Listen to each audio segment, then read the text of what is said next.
இது சாதாரண மண்ணு கட்டி இல்லைங்க, இதுதான் வெத்தலைவள்ளி கிழங்கு. நம்ம மறந்து போன கிழங்குகளில் ரொம்ப ஒரு முக்கியமான கிழங்கு இது. இன்னமும் சில பகுதிகளில் விளைவிக்கிறாங்க, சில பகுதிகளில் மட்டும் தமிழ்நாட்டில். ஆனால் நம்ம எல்லா இடத்துலையுமே இது கிடைக்குதான்னு கேட்டோம்னா கிடைக்கிறது இல்லை. நம்ம வெறும் கருணக்கிழங்கு, உருளைக்கிழங்கு, சேப்பங்கிழங்கு மட்டுமே பார்த்துட்டு இருக்கிறோம். ஆனால் இந்த மாதிரியான கிழங்குங்க சத்தில், சுவையில் அதுங்களுக்கு டபுள் மடங்காக ட்ரிபிள் மடங்காக இருக்கக்கூடியது. ஆனால் என்னன்னா இதை விற்பனை பண்ண முடியாது. இப்போ ஏன் பண்ண முடியாதுன்னா, உங்களுக்கு அந்த பாக்ஸில் வைக்கிற மாதிரியான பொருள் கிடையாது. நேராக நீளமாக வராது, அடுக்கி வச்சு எடுத்துன்னு போகிற மாதிரி இருக்காது.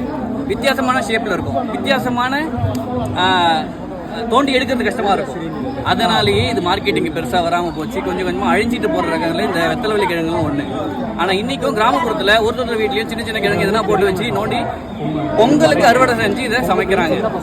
நாங்கள் குஜராத் போயிருந்தப்ப இந்த மாதிரியான கிழங்குல ரத்தைகளும் சொல்கிறாங்க. அங்கே சிவழி கிழங்கு இருக்குது, அதில் வெத்தலைவள்ளி கிழங்கு இருக்குது. இது ரெண்டுத்தையுமே போட்டு ஒரு குண்டால போட்டு அவிச்சு எடுத்து உம்பாடியோ அப்படின்னு சொல்லக்கூடிய ஒரு பாரம்பரியமான உணவை செய்கிறாங்க.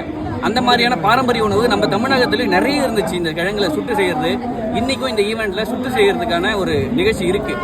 ஒரு 3 மணிக்கு மேலே நடக்கும். கிழங்குகளை அவிச்சு சுட்டு கொடுக்க போகிறோம். இவங்க எல்லாத்தையுமே சாப்பிட முடியும். இந்த மாதிரியான கிழங்குலையும் விதையாக நம்ம கொடுக்குறோம், கிழங்காக கொடுக்குறோம் சாப்பிட்றதுக்கு. உங்களுக்கு தேவை இருந்தால் என்னுடைய நம்பரை கான்டாக்ட் பண்ணுங்கள். 96 55 89 36 68.